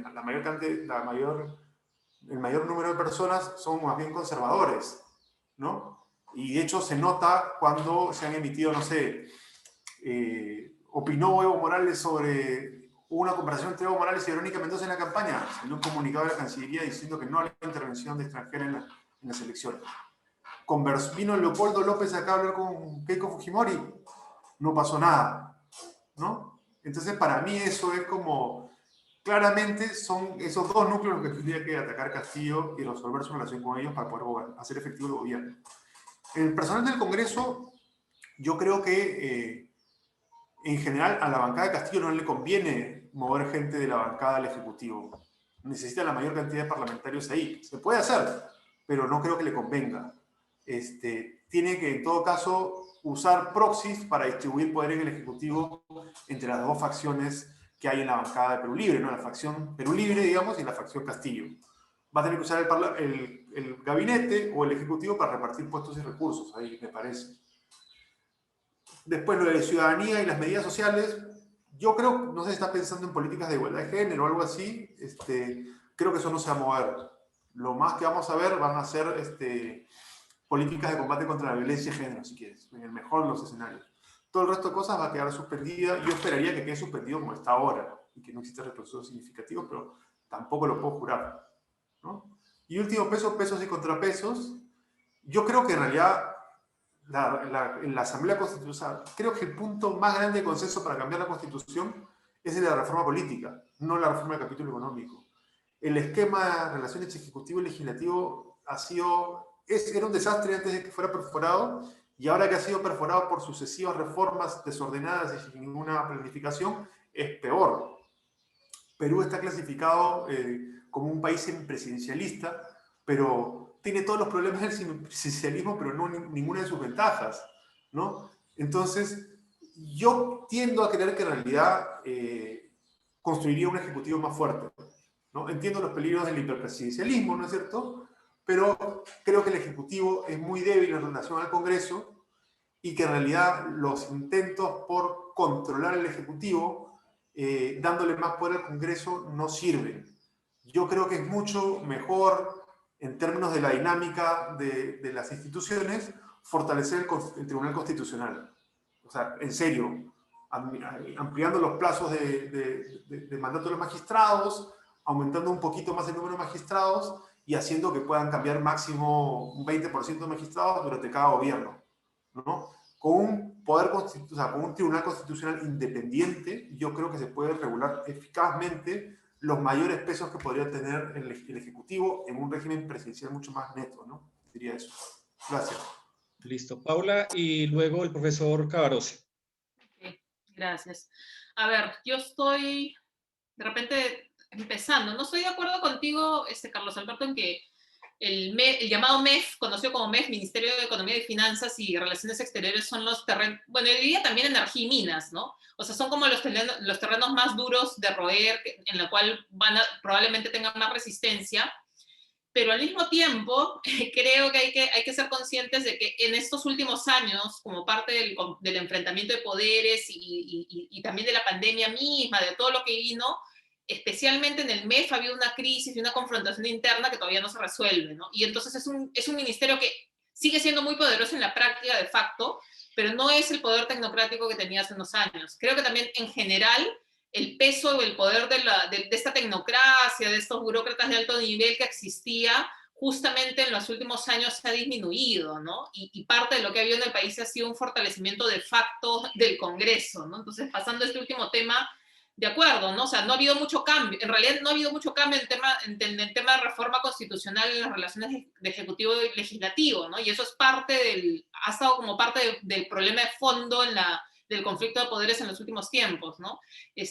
Bueno, yo formé parte de esta comisión de reforma política en la cual precisamente propusimos cosas que van en la línea de lo que tú afirmas, Carlos Alberto, que es finalmente por eso fuimos acusados de querer quitarle poder al Congreso y de querer fortalecer el presidencialismo, pero claro, estoy de acuerdo contigo, ¿no? O sea, en realidad el Perú no es un caso de un presidencialismo puro o claro, sino que importa de forma muy, muy mala, ¿no? Muchos elementos del parlamentarismo y entonces genera estos problemas en las relaciones y estoy de acuerdo con que eso se necesitaría. El problema siempre es la resistencia de los congresistas a querer hacer eso, porque no lo van a querer aceptar, porque eso implica autolimitarse, ¿no? Entonces un poco la pregunta es qué tan factible sería o viable en el marco de una discusión, si es que se llega a plantear una discusión más general de una nueva constitución también, ¿no? O sea, eso pasaría por ver quiénes son los constituyentes, ¿no? O sea, ¿no? Cómo se eligen y todo, digamos, todo este tema que finalmente algunos países como Chile han tenido recientemente que pasar por esa discusión, ¿no? O sea, creo que hay mucho digamos, que caminar por ahí, ¿no? También yo creo que el tema de la igualdad de género, o sea, no va a cambiar mucho, o sea, espero que no cambien mucho, como dice Carlos Alberto, porque más bien me preocuparía que retrocedan, ¿no? Y bueno, lo que hemos visto en la campaña, o sea, en la segunda vuelta, es que finalmente, sobre todo Nuevo Perú, ¿no es cierto? Juntos por el Perú, bueno, en general, o sea, lo que hay del resto de la izquierda, que era, digamos, de sectores un poco más progresistas en lo social, finalmente han terminado como pasando por agua tibia este tema y priorizando el tema de la nueva, digamos, del modelo económico y la nueva constitución, ¿no? Entonces, finalmente no sé si sería un eje de un conflicto, digamos, que genere conflictos por ese lado, porque finalmente ya se prevé, ¿no? Y en realidad otra cosa que no hemos dicho y que es súper importante decirlo, ¿no? El gran derrotado en esta elección, el que queda, digamos, peor es el centro progresista, ¿no? O sea, digamos, un centro liberal, ¿no? Y el progresismo en general es el gran perdedor en la elección peruana, ¿no? Entonces casi no tiene como representación en el Congreso también, ¿no? Entonces, por ese lado también no van a tener muchos a quienes alejar, creo, digamos, digamos, en términos de armar coaliciones, ¿no? Entonces, creo que ahí me quedo, digamos, no sé si reserva base política, el legislativo, sí, estoy de acuerdo contigo que no le conviene, tampoco sé si no le conviene mover mucho, ¿no? O sea, su base, hay posibilidades de hacer alianzas hasta ahora limitadas, ¿no? O sea, tienen un número, ¿cuántos suman al final? Llegan a ser, o sea, con las justas pueden sumar, están cerca del número que necesitan para bloquear un intento de vacancia, pero no llegan, necesitan algunos votos extra, ¿no? Entonces... el Partido Morado. Sí. Si ganan el Partido Morado, llegan, ¿no? ¿no? Entonces, son esos tres, terminan siendo 3 o 4, ya no me acuerdo al final de los elegidos, que finalmente, digamos, podrían inclinar la balanza en caso de confrontación, ¿no? Y tal vez ellos sí podrían sentirse más alejados del tema, si es que el tema de género se discute, no sé, ¿no?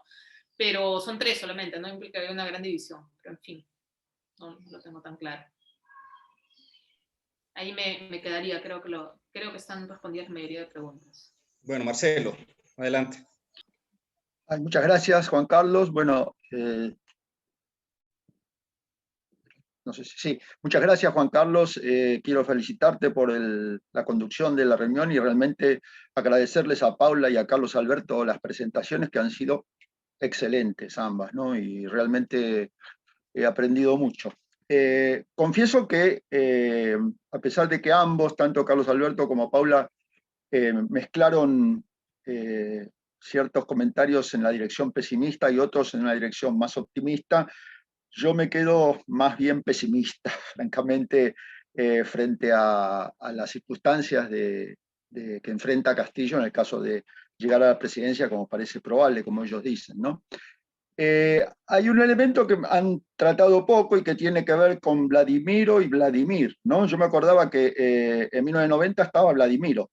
¿Qué quiero decir con esto? Que estaba Don Montesinos, se llamaba Vladimiro, me parece, ¿no? Montesinos, se llamaba, que significó que un actor que había estado bastante poco ausente en la confrontación entre Fujimori padre y Vargas Llosa, fue decisivo en el curso que tomó Fujimori durante los 90, que fue el ejército. Y la otra cosa que mencionaba también Carlos Alberto al principio, de que Fujimori se encuentra con un discurso que en ese momento era muy vendible y muy atractivo por lo novedoso, que era el discurso neoliberal.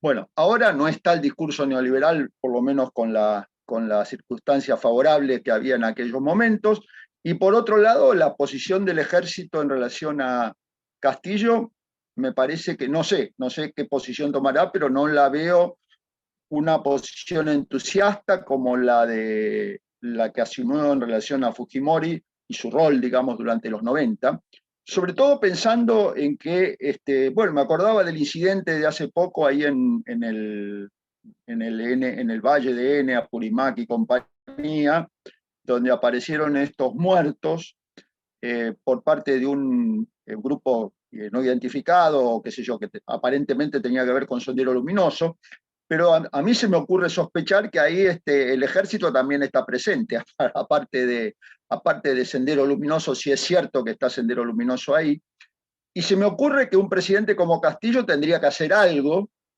en la dirección de tratar de recuperar cierto manejo del elemento militar. Y ahí yo veo más bien un elemento negativo para la gestión de Castillo, que se agrega al hecho de que tiene un partido en el que está Vladimir, no Vladimiro, que no creo que sea un factor favorable tampoco, que bueno, todos los factores desfavorables que tanto Paula como Carlos Alberto han señalado. En ese sentido, la verdad que no me imagino, francamente, a lo mejor puede pasar, porque como sabemos la política siempre nos da sorpresas, pero no me imagino bien, frente a todos los problemas que tiene que resolver, que han marcado ambos, bueno, el estado débil, los problemas que ha causado la pandemia, el mayor número de pobres que hay en Perú, a pesar del dato favorable del precio del cobre, no me imagino realmente cómo Castillo puede ser que aparezca un genio de la política, ¿no es cierto? Eso nunca hay que descartarlo, pero la verdad que no parece. A lo mejor lo es, pero no parece. Y hace falta un genio realmente para armar este caleidoscopio de variables y de factores con los cuales él llega a la presidencia y lo que se enfrenta. Entonces, me podrían, no convencer, pero me podrían aportar elementos para apartarme de ese curso tan pesimista y decir, bueno, está un poquito por el medio la posibilidad de lo que pase. Gracias.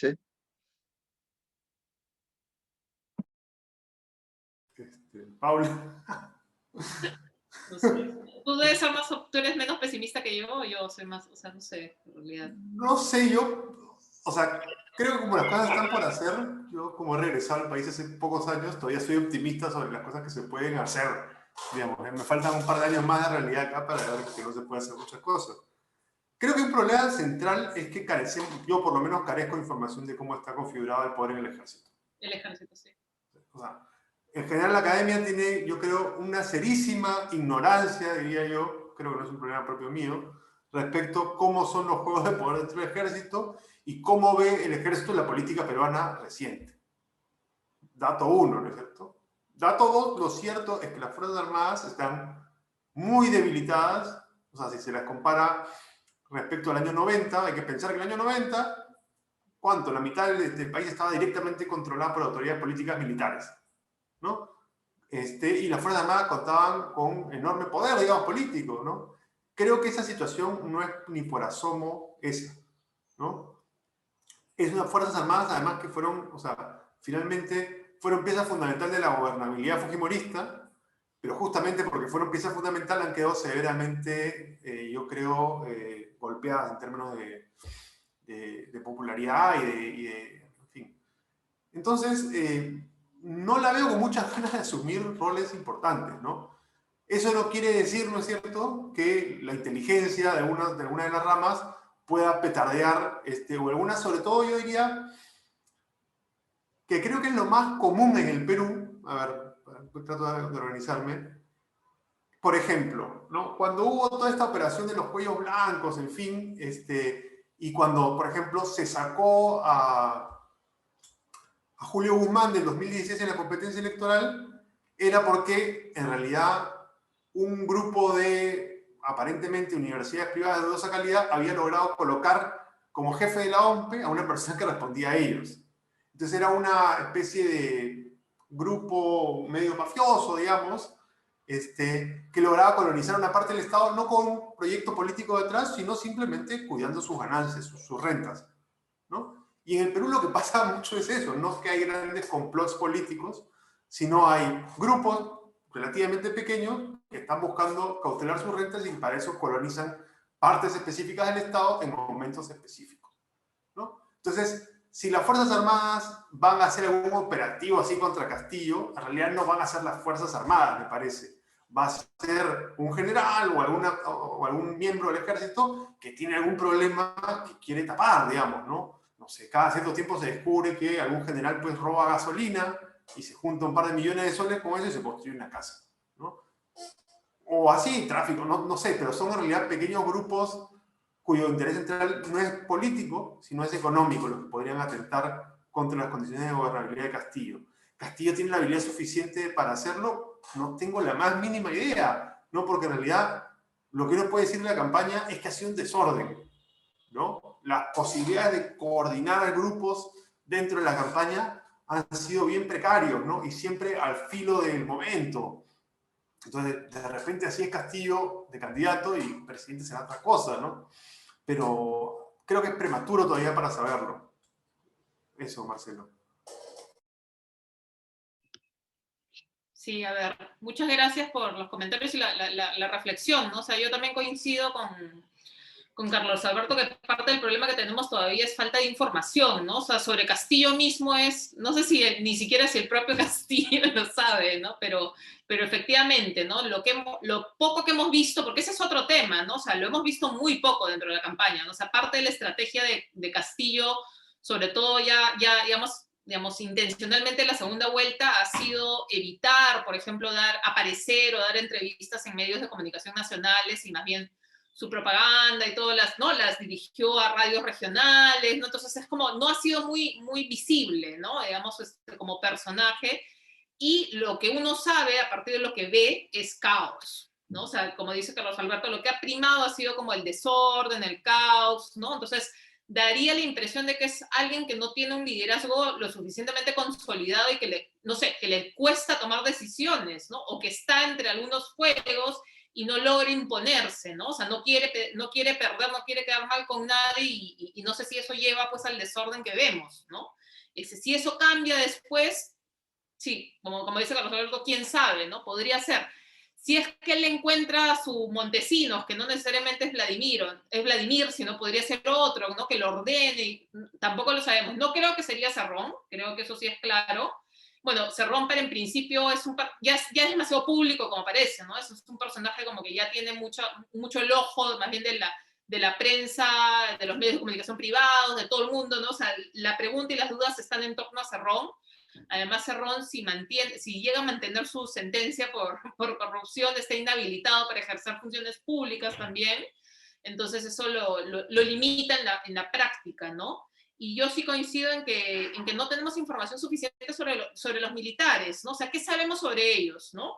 Como dice Carlos Alberto, no son tan poderosos, o sea, no tienen tanto poder fáctico como lo tenían a inicio de los 90, porque la situación de conflicto interno ya no es tan grande.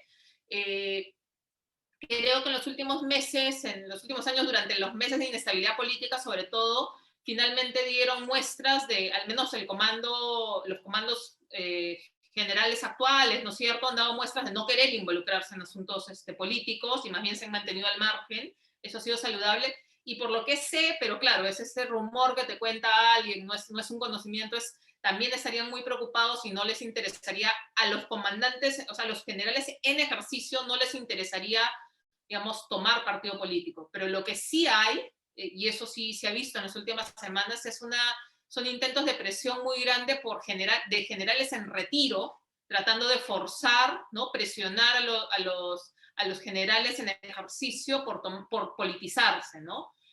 Pareciera que esto está siendo resistido y que no les interesa porque saben que los costos finalmente políticos, de reputación, digamos, serían muy grandes, ¿no? Y claro, tradicionalmente en las Fuerzas Armadas son pues súper anticomunistas, ¿no? Entonces definitivamente tienen un flanco abierto bien difícil para trabajar ahí Castillo, ¿no? ¿Cómo va a trabajar ese? O sea, es algo que no tenía Humala, ¿no? Porque Humala era, o sea, era el radical, pero era un militar, ¿no? Entonces, ese es un nuevo flanco que hace más difícil la tarea, ¿no? Pero yo diría que incluso más que los militares, a mí me preocupa más la relación con la policía, ¿no? Que más bien es la que sí ha dado muestras en los últimos años, como en otros países de la región, en Colombia incluyendo, ¿no? Chile, ¿no? Digamos, el tema de tener un cuerpo de seguridad de policía, ¿no? Que cuando lo dejas, ¿no es cierto? Si lo dejas, puede ser proclive a usar en exceso la fuerza, ¿no? Digamos, en movilizaciones contra protestantes, sobre todo si estos son como de izquierda, porque también, ¿no? O sea, las fuerzas policiales también, o sea, en la policía también hay este sentimiento un poco anti-izquierda, anticomunista, ¿no? Que digamos que también es uno de los legados de la violencia política en el Perú y de los 90 mismos, ¿no? Digamos, de esto que se construyó también durante el fujimorismo, ¿no? Como fuerte, ¿no? Entonces, creo que todavía sabemos poco y que va a depender mucho de las decisiones que tome, ¿no? Digamos, que son difíciles porque, claro, una ruta podría ser tratar de, o sea, hacer una suerte de Humala 2, ¿no? Pero para eso tendría que hacer una alianza clara con tecnócratas, alguien o sea, con mediadores que le ayuden a, digamos, a hacer alianzas, coaliciones con esos sectores que tienen muchas dudas, y creo que justas, ¿no? Porque justamente sabemos muy poco, hay gran incertidumbre, no tenemos claridad, y entonces eso ha atizado esas falta de definición, esas contradicciones de la campaña, justamente ese desorden es lo que ha permitido también que la campaña de miedo crezca y rinde efectos, ¿no? Porque no han podido como contestar satisfactoriamente a muchos de estos temas, ¿no? Muy bien, muchas gracias a todos a los que están aquí, a Manuel, a Marcelo, a Juan. No llegaron más preguntas del público, pero creo que ha sido muy interesante el espacio. Obviamente agradecer a Carlos y a Paula. Creo que han hecho un recorrido muy interesante de lo que ha pasado antes, durante y lo que podrá pasar después también de las elecciones, cuando se resuelva todo este asunto de los votos y de las reclamaciones. Pero creo que ha sido un panorama muy, muy amplio de conversación, de discusión, con ustedes dos que son expertos en el tema y que tienen, digamos, esa capacidad y han tenido esa generosidad de poner pues también acá esos elementos. Paula, que siempre nos has acompañado en otros espacios, te agradezco mucho y no sé si quieras decir unas últimas palabras para cerrar tú y luego Carlos. No, nada, en realidad también agradecerles mucho, agradecerte a ti, Juan Carlos, porque a mí también me ha encantado la moderación, creo que eso ha ayudado mucho a que la conversación fluya.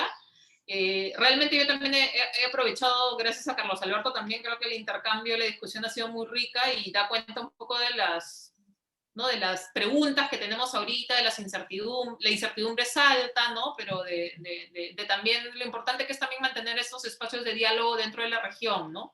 Que digamos es lo que agradezco, ¿no? Me ha gustado mucho la idea. Feliz de participar y encantada en próximas ocasiones también. ¿Cómo no?